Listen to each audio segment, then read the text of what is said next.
10,000-ൽ ഒരാളായിട്ടല്ല, ഞങ്ങളുടെ 200-ൽ ഒരാളായിട്ട് വരുമ്പോൾ ആ കുട്ടിയുടെ പ്രശ്നങ്ങൾ മനസ്സിലാക്കാൻ ഇവിടുത്തെ അധ്യാപകർക്ക് പറ്റും.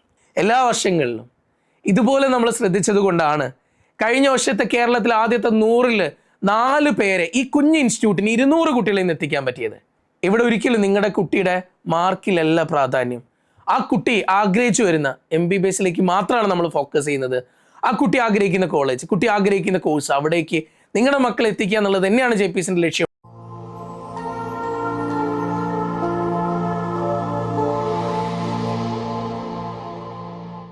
മക്കളെ, കഴിഞ്ഞ 4 വർഷം കൊണ്ട് JPSന്റെ റിസൾട്ട് എന്താണെന്ന് അറിയോ? 4ാമത്തെ വർഷത്തിൽ സിംഗിൾ ഡിജിറ്റ് റാങ്കിലേക്ക് JPS ക്ലാസ്സിന് എത്താൻ പറ്റി. അതെ, നിങ്ങൾക്കും ഇതേപോലെ തന്നെ ഒരു സിംഗിൾ ഡിജിറ്റ് റാങ്കിലേക്ക് എത്താൻ ആഗ്രഹിക്കുന്നുണ്ടെന്നാണെങ്കിൽ JPSലേക്ക് വരാം.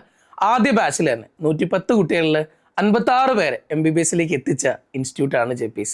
റിപ്പീറ്റ് എന്നുള്ളൊരു രീതിയിൽ നിങ്ങൾ സ്വപ്നം കാണുന്നുണ്ടെന്നാണെങ്കിൽ നിങ്ങൾക്ക് ഉറപ്പായിട്ടും 10,000-ൽ ഒരാളായിട്ടല്ല, 1,000-ൽ ഒരാളായിട്ടല്ല, ഞങ്ങളുടെ 200 കുട്ടികളിൽ ഒരാളായിട്ടാണ് നിങ്ങളെ ഞങ്ങൾ വെൽക്കം ചെയ്യുന്നത്. 2027 നീറ്റ് ബാച്ച് അഡ്മിഷൻസ് സ്റ്റാർട്ട് ചെയ്തിട്ടുണ്ട്. ആ 200-ൽ ഒരാളാവാൻ നിങ്ങൾ ആഗ്രഹിക്കുന്നുണ്ടെന്നാണെങ്കിൽ എത്രയും പെട്ടെന്ന് തന്നെ മക്കൾക്ക് അഡ്മിഷൻ എടുക്കുക. ഓൾറെഡി ഒരു ബാച്ച് തീർന്നിരിക്കുകയാണ്, അഡ്മിഷൻസ് ഒക്കെ കംപ്ലീറ്റ് ആയിട്ടിരിക്കുകയാണ്. ഇനി അടുത്ത ബാച്ചിലേക്കുള്ള അഡ്മിഷനും കൂടെ നടന്നുകൊണ്ടിരിക്കുകയാണ്. നമുക്കിവിടെ 4 ബാച്ചുകളാണ് ഉണ്ടാവുന്നത്. ഈ 4 ബാച്ചുകളും നല്ല രീതിയിൽ തന്നെ ഫുള്ളായിട്ട് മുന്നോട്ടേക്ക് പോകും. നിങ്ങൾ അതിൽ ഏതെങ്കിലും ഒരു ബാച്ചിലേക്ക് നിങ്ങൾ അഡ്മിഷൻ എടുക്കാൻ ആഗ്രഹിക്കുന്നുണ്ടെന്നാണെങ്കിൽ എത്രയും പെട്ടെന്ന് തന്നെ വരാം. നിങ്ങളോടൊരു കാര്യം പറയട്ടെ, ഈ കഴിഞ്ഞ ഓരോ വർഷങ്ങളിലും JPSന്റെ യാത്ര എന്ന് പറയുന്നത്, ആദ്യ വർഷം നമ്മുടെ ഏറ്റവും വലിയൊരു ലക്ഷ്യം എന്ന് പറഞ്ഞത് ഈ വന്ന കുട്ടികളിൽ 50% എന്ന് പറയുന്ന ഒരാൾക്കും ചിന്തിക്കാൻ പറ്റുന്നതായിരുന്നില്ല. കേരളത്തിൽ ഒരു ക്ലാസ് റൂമിനുള്ളിൽ 80-ഉം 90-ഉം കുട്ടികൾ പഠിക്കുമ്പോൾ അതിനുള്ളിൽ നിന്ന് 3-ഉം 4-ഉം പേര് MBBSന് ഗവൺമെൻറ് മെഡിക്കൽ കോളേജിൽ അഡ്മിഷൻ വാങ്ങിക്കുമ്പോൾ അതിന് വ്യത്യസ്തമായിട്ട് ആദ്യമായിട്ടാണ് കേരളത്തിൽ നിന്നല്ല ഈ ഇന്ത്യയിൽ തന്നെ ഒരു സ്ഥാപനം പഠിച്ച 110 കുട്ടികളിൽ 56 പേരെ, അതായത് 50% മുകളിൽ കുട്ടികളെ MBBSലേക്ക് എത്തിച്ചേക്കുന്നത് വേറൊരു സ്ഥാപനത്തിനും അവകാശപ്പെടാൻ പറ്റുന്ന റിസൾട്ട് ആയിരുന്നില്ല, JPSന്റെ മാത്രം റിസൾട്ടായിരുന്നു. കഴിഞ്ഞ വർഷം ഈ 4 വർഷത്തെ കാത്തിരിപ്പ് അവസാനം ഞങ്ങൾ എത്തിച്ചത് ഈ കഴിഞ്ഞ വർഷം 7ാമത്തെ റാങ്കിലേക്കാണ്. കേരള 7th റാങ്ക് വാങ്ങിച്ചുകൊണ്ട് ജിയാദ് കേരളത്തിലെ ഏറ്റവും ബെസ്റ്റ് ആയപ്പോൾ, ഫിസിക്സിൽ തന്നെ കേരളത്തിൽ ഏറ്റവും ടോപ്പ് സ്കോറുമായിട്ട് ജിയാദ് വന്നപ്പോൾ, ഫിസിക്സിൽ കഴിഞ്ഞ വർഷത്തെ ഏറ്റവും ടഫസ്റ്റ് എക്സാമിൽ ഫിസിക്സിൽ കേരളത്തിലെ ഏറ്റവും ബെസ്റ്റ് സ്കോർ വാങ്ങിച്ച് ജിയാദിന് മുന്നിൽ എത്താൻ പറ്റിയിട്ടുണ്ടെന്നാണെങ്കിൽ ഇത് ഈ JPSന്റെ ടീമിൻ്റെ വിജയം തന്നെയാണ്. ഇവിടെ വരുന്ന ഓരോ കുട്ടിക്കും അവരുടെ ഓരോ വിഷമങ്ങളും കൊണ്ട് പറയാൻ, പക്ഷെ അവരുടെ പ്രശ്നങ്ങളെ എങ്ങനെയാണോ അവർക്ക് ഇൻഡിവിജ്വലി അറ്റൻഷൻ കൊടുത്തുകൊണ്ട്, വീണ്ടും ഞാൻ പറയാം, 10,000-ൽ ഒരാളായിട്ടല്ല, ഞങ്ങളുടെ 200-ൽ ഒരാളായിട്ട് വരുമ്പോൾ ആ കുട്ടിയുടെ പ്രശ്നങ്ങൾ മനസ്സിലാക്കാൻ ഇവിടുത്തെ അധ്യാപകർക്ക് പറ്റും. അവർക്ക് വേണ്ടത് എന്താണോ അത് പ്രോപ്പറായിട്ട് കൊടുക്കാൻ ഇവിടുത്തെ ഈ ഒരു ഇൻസ്റ്റിറ്റ്യൂട്ടിന് പറ്റും. പിന്നെ അത് മാത്രമല്ല, ഞങ്ങളുടെ ഐലൻഡ് ഹോസ്റ്റലാണ് ഇതിൽ ഏറ്റവും ഇമ്പോർട്ടൻറ്റ്. ഐലൻഡ് ഹോസ്റ്റൽ എന്ന് പറഞ്ഞാൽ അവർ താമസിക്കുന്ന ഹോസ്റ്റൽ, അവിടെ തന്നെ താഴെ ക്ലാസ് റൂം, അവിടെ തന്നെ ഭക്ഷണം എത്തുന്നു, അവിടെ തന്നെ അവർക്ക് ലൈബ്രറി ഫെസിലിറ്റി ഉണ്ട്. കുട്ടികൾ ഇവിടെ ഇൻസ്റ്റിറ്റ്യൂട്ടിലേക്ക് വന്നു കഴിഞ്ഞാൽ ആകെ ഓണത്തിന്, ക്രിസ്മസിന്, വിഷുവിന്, പെരുന്നാളിന് ഈ സമയത്ത് മാത്രം 4 ദിവസം അവർക്ക് വീട്ടിലേക്ക് പോവാം. ബാക്കി സമയം മൊത്തം മക്കൾ ഞങ്ങളുടെ കൂടെ ഇരുന്ന് പഠിക്കുകയാണ്. ഈ പഠനം തന്നെയാണ് അവർക്ക്, ആ പഠനത്തിലൂടെ തന്നെ മുന്നോട്ടേക്ക് പോവുകയാണ്. വേറെ ആക്ടിവിറ്റീസ് എന്ന് പറഞ്ഞു കഴിഞ്ഞാൽ അവർക്ക് ചെറിയൊരു വളരെ അവർ ടെൻസ്ഡ് ആവുന്ന ഒരു സമയത്ത് മാത്രം അവരൊന്ന് ടെൻഷൻ ഫ്രീ ആക്കാൻ വേണ്ടിയിട്ട് നമുക്കിവിടെ ചെറിയ രീതിയിലുള്ള ഒരു കുഞ്ഞു കുഞ്ഞു ഗെയിംസ്, അത് 10 minutes ഒക്കെ അവർക്ക് അവിടെ സ്പെൻഡ് ചെയ്യുക. അതല്ലാതെ കുറേ നേരമൊന്നുമില്ല. അങ്ങനെ അവർക്ക് ഹാപ്പിനെസ് റൂമുണ്ട്. ഇങ്ങനെയുള്ള കുറേ ഫെസിലിറ്റീസൊക്കെ നമ്മുടെ ഹോസ്റ്റലുകളിലുണ്ട്. അതായത് കുട്ടികൾക്ക് വേറൊരു ട്രാവൽ, അവർ ഇൻസ്റ്റിറ്റ്യൂട്ടിൽ വന്നു കഴിഞ്ഞാൽ അവർ പിന്നെ എങ്ങും പോകേണ്ടതില്ല. വന്നു കഴിഞ്ഞാൽ പിന്നെ അവർ അവിടെ തന്നെയാണ്. ആകെ ഞാൻ പറഞ്ഞല്ലോ നേരത്തെ, വെക്കേഷൻ്റെ സമയത്ത് മാത്രമാണ് മക്കൾ വീട്ടിലേക്ക് പോകുന്നത്. അല്ലാതെ അവർക്ക് ഇൻസ്റ്റിറ്റ്യൂട്ട് ഒരു സ്ഥലത്ത്, ഹോസ്റ്റൽ മറ്റൊരു സ്ഥലത്ത്, ഇങ്ങനെയുള്ള യാത്രയോ പ്രശ്നങ്ങളോ ഒന്നുമില്ല. ഇവിടുത്തെ ഏറ്റവും നല്ലൊരു സിസ്റ്റം കൊണ്ട് തന്നെയാണ് 4ാമത്തെ വർഷം തന്നെ കേരളത്തിൽ ഇങ്ങനെ ഒരു സ്ഥാപനത്തിനും അവകാശപ്പെടാൻ പറ്റാത്ത റിസൾട്ടിലേക്ക് JPS എത്തിയിട്ടുണ്ടെന്നാണെങ്കിൽ അതിന് ഏറ്റവും വലിയ പിന്നിലുള്ള ഏറ്റവും വലിയൊരു കാര്യം ഈ ടീമിൻ്റെ വർക്ക് തന്നെയാണ്. ഞങ്ങളിൽ എത്തുന്ന ഏറ്റവും ബ്രൈറ്റ് ആയിട്ടുള്ള കുട്ടികളൊക്കെ മറ്റു പല സ്ഥാപനങ്ങളും നേരെ അങ്ങോട്ട് എടുത്തു കൊണ്ടുപോകുമ്പോൾ ഞങ്ങളിലേക്ക് എത്തുന്നത് ഒരു സെക്കൻഡ് ലൈനിൽ വരുന്ന മക്കളാണ്. എന്നിട്ട് തന്നെ കഴിഞ്ഞ നീറ്റ് എൻട്രൻസ് എക്സാമിൽ ആദ്യത്തെ 100-ൽ 4 പേര് JPSന്റെ കുട്ടികളായിട്ട് വന്നു. ഈ 4 പേര് എങ്ങനെ എത്തിക്കാൻ പറ്റുമെന്ന് ചോദിച്ചു കഴിഞ്ഞാൽ അത് ഏറ്റവും വലിയൊരു സീക്രട്ട് തന്നെയാണ്. ഈ ഇൻസ്റ്റിറ്റ്യൂട്ടിനുള്ളിൽ ആ കുട്ടികളുടെ പ്രശ്നങ്ങൾ മനസ്സിലാക്കിയിട്ട് ഓരോ ആളുകൾക്കും ട്രീറ്റ് ചെയ്യാൻ പറ്റുന്നത് തന്നെയാണ് ഞങ്ങളുടെ ഏറ്റവും വലിയ സക്സസ്. ഈ വർഷം കേരളത്തിലെ ആദ്യത്തെ റാങ്കുകൾക്കായിട്ട് JPS തയ്യാറായിക്കൊണ്ടിരിക്കുകയാണ്. 2027 നീറ്റിൽ നിങ്ങളുടെ മക്കൾ ഈ ഒരു സ്വപ്നം കാണുന്നുണ്ടെന്നാണെങ്കിൽ 10,000-ൽ ഒരാളായിട്ട്, വെറും ഒരു റോൾ നമ്പറായിട്ട് നിങ്ങളുടെ മക്കളെ ഞങ്ങൾ വെൽക്കം ചെയ്യുന്നില്ല. വരാൻ പോകുന്ന ഞങ്ങളുടെ ജിയാദിനെ പോലെ, കേരള 7ാം റാങ്ക് വാങ്ങിച്ച ജിയാദിനെ പോലെ വീണ്ടും ഏറ്റവും നല്ലൊരു റിസൾട്ടിലേക്ക്, ഒരു സിംഗിൾ ഡിജിറ്റ് റാങ്കിലേക്കാണ് നിങ്ങളുടെ മക്കളെ ഞങ്ങൾ വെൽക്കം ചെയ്യുന്നത്. നിങ്ങൾക്ക് ധൈര്യത്തോടു കൂടെ വരാം. ഇവിടുത്തെ റിപ്പീറ്റേഴ്സിനെ കുറിച്ച് നിങ്ങൾക്കൊന്ന് പറഞ്ഞുതരാം. നമ്മുടെ ക്ലാസ്സുകൾ മെയ് 3-ാം തീയതിയാണ് ഈ വർഷത്തെ എൻട്രൻസ് എക്സാം. മെയ് 15-ഓടുകൂടെ നമ്മുടെ ആദ്യത്തെ ബാച്ച് സ്റ്റാർട്ട് ചെയ്യും. നിങ്ങൾ ചിന്തിക്കുന്നുണ്ടാകും കുറച്ച് ദിവസം കൂടെ ഒക്കെ കഴിയട്ടെ, ഇത്രയും ദിവസമൊക്കെ ഇങ്ങനെ പഠിച്ചല്ലേ, കുറച്ച് കഴിഞ്ഞിട്ട് മതി ഇതിലേക്ക് ജോയിനിങ്. എന്നോട് പറയാനുള്ളത്, എന്തായാലും ഒരു വർഷം നമ്മൾ മാറ്റി വെക്കുകയാണ്. നമ്മുടെ എല്ലാ കാര്യങ്ങളും മാറ്റി വെച്ച് നമ്മൾ പഠിക്കാൻ പോവാണ്. മക്കളെ എത്രയും പെട്ടെന്ന് ജോയിൻ ചെയ്താൽ നമുക്ക് നവംബറോടുകൂടി നമ്മുടെ പോർഷൻസും തീർത്ത് നമുക്ക് കാര്യങ്ങൾ എക്സാംസിലേക്കും ഫുൾ എക്സാംസിലേക്ക് പോവാം. നമ്മൾ എങ്ങനെയാണ് എക്സാം, എന്താണ് നമ്മുടെ അക്കാഡമിക്സ്, ഇതൊക്കെ ഒന്ന് പറഞ്ഞുതരാം. നമുക്ക് നോർമലി ക്ലാസ് സ്റ്റാർട്ട് ചെയ്യുന്നത് മെയ് 15-ാം തീയതി. മെയ് 15-ന് ക്ലാസ് സ്റ്റാർട്ട് ചെയ്ത് കഴിഞ്ഞാൽ പിന്നീട് അങ്ങോട്ട് നിങ്ങൾക്ക് ഓരോ ദിവസങ്ങളിലും രാവിലെ നമുക്ക് ക്ലാസ് 8:30-ക്ക് സ്റ്റാർട്ട് ചെയ്യും.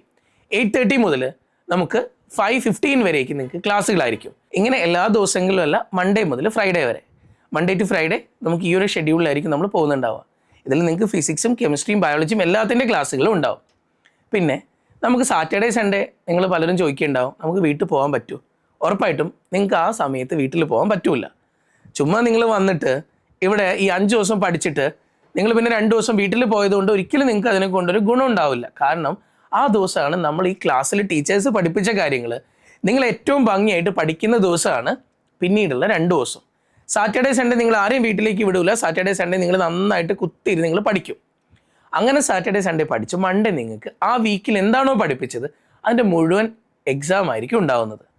ആ എക്സാം അറ്റൻഡ് ചെയ്യുമ്പോൾ നിങ്ങൾക്ക് മനസ്സിലാക്കാൻ പറ്റും നിങ്ങൾ എത്രത്തോളം പെർഫോം ചെയ്യുന്നുണ്ട്, എവിടെയാണ് നിങ്ങൾ വീക്കായിട്ടുള്ള ഏരിയ, എവിടെയാണ് നിങ്ങൾ അതിൽ കറക്ഷൻസ് വരുത്തേണ്ടത്, ഏത് രീതിയിലുള്ള ക്വസ്റ്റ്യൻസ് ആണ് നിങ്ങൾക്ക് തെറ്റിപ്പോകുന്നത്, എവിടെയാണ് മാറ്റങ്ങൾ വരുത്തേണ്ടത്. ഇത് നിങ്ങളൊരു 10,000-കണക്കിന് കുട്ടികൾ പഠിക്കുന്ന സ്ഥലത്ത് പോയി കഴിഞ്ഞാൽ നിങ്ങൾക്കിത് കറക്റ്റ് ചെയ്യാൻ നിങ്ങളുടെ ആരെങ്കിലും ഉണ്ടാവുമോ നിങ്ങൾ ആലോചിച്ചാൽ മതി. ഇവിടെ കുറഞ്ഞ കുട്ടികളെ മാത്രം ശ്രദ്ധിക്കുമ്പോൾ നമുക്ക് ഉറപ്പായിട്ടും നിങ്ങൾക്ക് എവിടെയാണ് ബുദ്ധിമുട്ടെന്ന് മനസ്സിലാക്കിക്കൊണ്ട്, നിങ്ങൾക്ക് എവിടെയാണ് കറക്ഷൻസ് വേണ്ടതെന്ന് മനസ്സിലാക്കിക്കൊണ്ട് നിങ്ങളെ തിരുത്തി തരാനും നിങ്ങളെ മുന്നോട്ടേക്ക് ഏറ്റവും നല്ല റിസൾട്ടിലേക്ക് എത്തിക്കാനും JPSന് സാധിക്കും. വീണ്ടും പറയാം, മൺഡേ ടു ഫ്രൈഡേ ക്ലാസ്സാണ്, സാറ്റർഡേ സൺഡേ നിങ്ങൾക്ക് ലീവ്. ആ സമയം നിങ്ങൾ കുത്തിയിരുന്ന് പഠിക്കണം. അത് കഴിഞ്ഞ് മൺഡേ എക്സാം ഉണ്ടാവുക, ദെൻ വീണ്ടും മൺഡേ, അത് കഴിഞ്ഞ് ക്ലാസ്. ഇതേ രീതിയിലായിരിക്കും നമ്മുടെ ഓരോ ദിവസങ്ങളും മുന്നോട്ട് പോകുന്നുണ്ടാവുക. മോർണിംഗ് 5 o'clock നിങ്ങൾ എഴുന്നേൽക്കണം. ഓക്കെ, ആ 5 o'clock എഴുന്നേൽക്കുന്ന കുട്ടികൾക്ക് 11 ആവുന്ന സമയത്ത് നിങ്ങൾക്ക് കിടക്കാൻ പറ്റും. ആ സമയത്ത് പിന്നെ അതിനുശേഷം ഉറക്കമൊന്നുമില്ല, നമുക്ക് പഠിത്തം തന്നെ അങ്ങോട്ടേക്ക്. അത് കൂടാതെ ഒരു കാര്യം കൂടെ പറഞ്ഞു തരട്ടെ, 6 o'clock എഴുന്നേൽക്കുന്ന ഒരു ഗ്രൂപ്പ് ഉണ്ടാവും, അവർക്ക് 12 o'clock ആകുമ്പോൾ കിടക്കണം.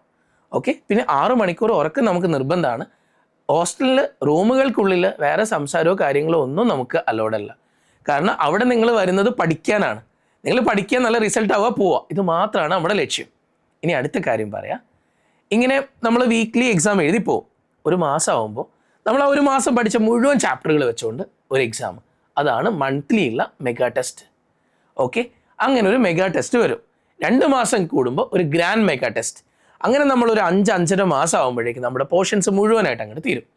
ഇത് കഴിഞ്ഞാൽ പിന്നീട് എന്താണെന്നല്ലേ, അത് കഴിഞ്ഞാൽ വീട്ടിൽ പോകാൻ ചോദിക്കുന്ന ആൾക്കാരുണ്ടാവും. പിന്നീട് നമുക്ക് പോകാൻ പറ്റൂല. നിങ്ങളുടെ ലൈഫിൽ ഏറ്റവും വലിയൊരു ആഗ്രഹം വെച്ച് വരുന്ന കുട്ടികളാണ്. ആ വൈറ്റ് കോട്ട് സ്റ്റെത്തും ആഗ്രഹിച്ച് വരുന്ന ഒരു കുട്ടിക്ക് മാത്രമേ അവരുടെ അച്ചീവ്മെൻറ്റ് ഉണ്ടാക്കിയിട്ട് JPSന് തിരിച്ചു പോകാൻ പറ്റൂ. അല്ലാതെ ചുമ്മാ പാരൻസിൻ്റെ ഒരു പ്രഷറിൽ വരുന്ന ഒരു കുട്ടി ഒരിക്കലും ഇവിടെ അഡ്മിഷൻ വരണ്ട.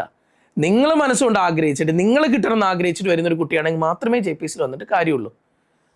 ഞാൻ പറഞ്ഞു, നവംബർ മുതൽ അങ്ങോട്ടേക്ക്, നവംബർ ലാസ്റ്റോടുകൂടി നമ്മുടെ പോർഷൻസ് ഒക്കെ കഴിഞ്ഞ് ഡിസംബർ ഒരു പാതിയാകുമ്പം നമ്മുടെ മോഡൽ എക്സാംസ് സ്റ്റാർട്ട് ചെയ്യും. അതായത് നിങ്ങൾക്ക് മോക്ക് എക്സാംസും അതുപോലെ തന്നെ മൊഡ്യൂൾ എക്സാംസും ഉണ്ടാവും.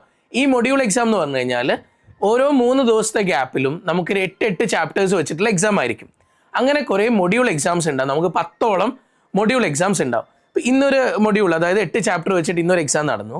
അടുത്തൊരു 3 ദിവസം കഴിഞ്ഞ് 4ാമത്തെ ദിവസം അടുത്തൊരു മൊഡ്യൂൾ നടന്നു.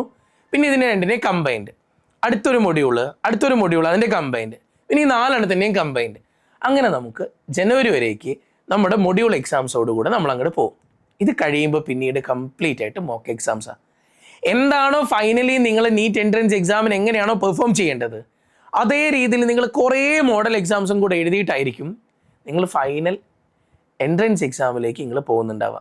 ഇനി ഒരു കാര്യം കൂടെ പറയട്ടെ, ഇതിനൊക്കെ മുന്നായിട്ട് അവസാനത്തെ 3 എക്സാംസ് നമ്മൾ എന്താണോ ഫൈനൽ നീറ്റ് എൻട്രൻസ് എക്സാമിൽ നമ്മൾ പോയിട്ട് സ്കൂളുകളിൽ നിന്നാണ് നമ്മൾ എക്സാം എഴുതുന്നത് അല്ലേ. മുന്നേ CBSE ആയിരുന്നു, കഴിഞ്ഞ വർഷം മുതൽ ഗവൺമെൻറ് സ്കൂളുകളിൽ നിന്നാണ്. പിന്നെ എഞ്ചിനീയറിംഗ് കോളേജുകളുണ്ട്, പോളിടെക്നിക് ഉണ്ട്, ഹയർ സെക്കൻഡറി സ്കൂളുകളുണ്ട്. ഇതുപോലെ തന്നെ നിങ്ങൾ അതേപോലെ തന്നെയുള്ള അറ്റ്മോസ്ഫിയർ നമ്മൾ റീക്രിയേറ്റ് ചെയ്തുകൊണ്ട് അതേ സ്കൂളുകളിൽ എക്സാമിൻ്റെ സെൻറ്ററുകളായിട്ട് പോകുന്ന അതേ സ്കൂളുകളിൽ പോയിട്ട് എന്താണോ എക്സാമിൻ്റെ സിസ്റ്റം അതുപോലെ തന്നെ നമ്മൾ എക്സാം എഴുതും. ഈ രീതിയിൽ നമുക്ക് സൗകര്യമുണ്ട്. എല്ലാ കാര്യങ്ങളും ഒത്തുചേർന്ന രീതിയിലായിരിക്കും നമ്മുടെ JPC ഈ വർഷം മുന്നോട്ടേക്ക് പോകുന്നത്.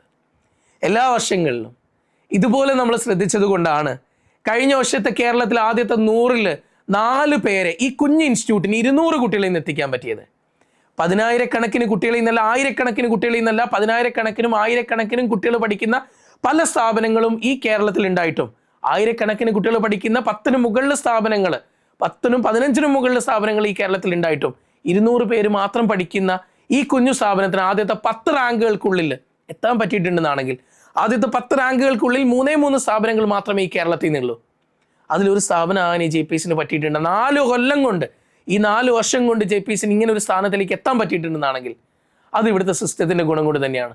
ഒരിക്കലും ഒരാൾക്കും കമ്പയർ ചെയ്യാൻ പറ്റാത്ത, ഒരിക്കലും ഒരാൾക്ക് എത്തിപ്പെടാൻ പറ്റാത്ത രീതിയിൽ JPCൻ്റെ സിസ്റ്റം ഏറ്റവും ബെസ്റ്റാണ്. ആ ഒരു സിസ്റ്റത്തിലേക്കാണ് നിങ്ങളെ നമ്മൾ വെൽക്കം ചെയ്യുന്നത്. അതിന് മുന്നത്തെ വർഷം ആദ്യത്തെ 100 റാങ്കുകൾക്കുള്ളിൽ 2 റാങ്കുകൾ JPC ഉണ്ടാക്കിയെടുത്തു. കേരള 20 റാങ്കും 55 റാങ്കും. അത് OBC റാങ്ക് ആണെങ്കിൽ 6 റാങ്കും 20 റാങ്കിൽ വരേക്കും JPCന് എത്താൻ പറ്റി.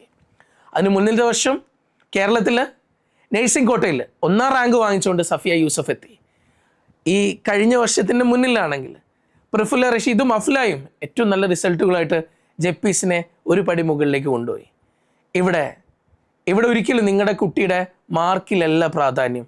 ആ കുട്ടി ആഗ്രഹിച്ചു വരുന്ന MBBSലേക്ക് മാത്രമാണ് നമ്മൾ ഫോക്കസ് ചെയ്യുന്നത്. ആ കുട്ടി ആഗ്രഹിക്കുന്ന കോളേജ്, കുട്ടി ആഗ്രഹിക്കുന്ന കോഴ്സ്, അവിടേക്ക് നിങ്ങളുടെ മക്കളെ എത്തിക്കുക എന്നുള്ളത് തന്നെയാണ് JPCൻ്റെ ലക്ഷ്യം. അതിലേക്ക് എത്തിക്കാൻ ഞങ്ങൾ കൂടെ ഉണ്ടാവും. ഉറപ്പായിട്ടും ധൈര്യത്തോടുകൂടെ വിശ്വസിച്ച് ഇങ്ങോട്ടേക്ക് ഏൽപ്പിക്കാം. നിങ്ങളെ ഏൽപ്പിക്കുന്ന നിങ്ങളുടെ കുട്ടി ഇവിടെ ഞങ്ങൾക്ക് ഇവിടുത്തെ വേറൊരു റോൾ നമ്പറായിട്ട് നമ്മൾ ആ കുട്ടീനെ കാണുന്നില്ല. അത് ഞങ്ങളുടെ റിസൾട്ടാണ്. നിങ്ങൾ നമ്മൾ ഏൽപ്പിക്കുന്ന വിശ്വാസമാണ്. അത് തിരിച്ചു തരാൻ JPC റെഡിയാണ്. JPC ഒരു വാക്കല്ല, അത് ഒരു വിശ്വാസമാണ്.